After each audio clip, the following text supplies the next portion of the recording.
Assalamualaikum warahmatullahi wabarakatuh. Saya Muhammad Ferdiansa dari kelas C Malam. Saya ingin menganalisa kelayakan usaha. Kali ini saya sudah menjalankan 5 aspek yang sudah diberikan kepada saya. Saya sudah mengerjakannya. Lalu saya akan memberikan penjelasan dari 5 aspek ini. Yang pertama adalah analisa kekuatan bisnis, lalu ada produk dan jasa, lalu ada target pasar dan konsumen, analisa kelayakan organisasi, dan yang terakhir ada finansial. Nah, lalu saya akan mengidentifikasi satu persatu apa saja yang sudah saya kerjakan tentang analisa kelayakan usaha saya. Oke, ini adalah checklist analisa kelayakan usaha yang saya buat identifikasinya. Di sini udah ada table, di sini ada yang pertama ada analisa kekuatan ide bisnis, produk jasa. Lalu di sini ada 3 bagian pilihan potensi rendah, sedang dan tinggi. Dari 1.1 tindakan diinginkan pasar terhadap produk dan jasa, mengerti keuntungan dan tren lingkungan.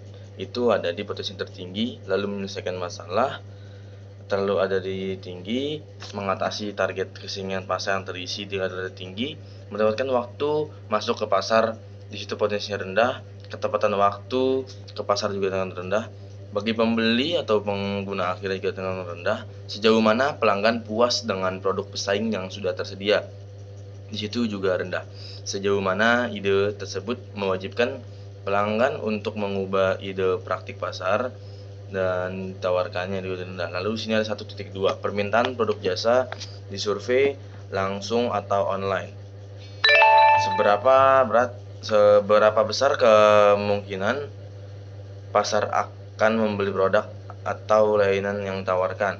Di situ ada potensinya sedang. Lalu yang kedua, bagaimana mereka bersedia membayar untuk produk atau layanan, di situ juga sedang.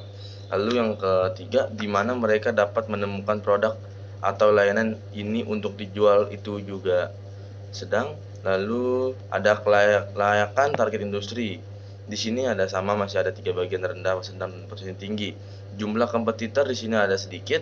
Lalu tahap siklus hidup industri ada pertumbuhan, tingkat pertumbuhan industri bidang ini sebaliknya memiliki margin operasi industri sedang. Lalu 2.2 daya tarik target pasar dan konsumen. Yang pertama, identifikasi target pasar untuk usaha baru yang diusulkan. Di sini teridentifikasi. Lalu yang kedua, kemampuan untuk menciptakan penghalang untuk masuk bagi pesaing, potensinya juga sama sedang. Daya pembeli pelanggan juga sedang. Kemudahan membuat pelanggan sadar akan produk atau layanan baru, di sini juga sedang. Lalu potensi pertumbuhan target pasar, di sini juga tinggi.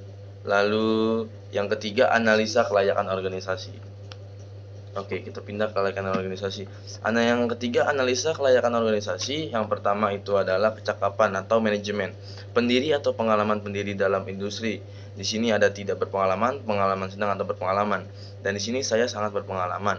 Pendiri atau keterampilan, saya juga berpengalaman. Sejauh mana jaringan profesional untuk pendiri yang relevan, di sini sedang. Sejauh mana usaha baru yang diusulkan terhadap memenuhi tujuan aspirasi pribadi-pribadi dan pendirinya. Di sini saya sangat kuat kemungkinan tim bisa diutamakan untuk memulai dan menumbuhkan usaha baru. Di sini juga mungkin.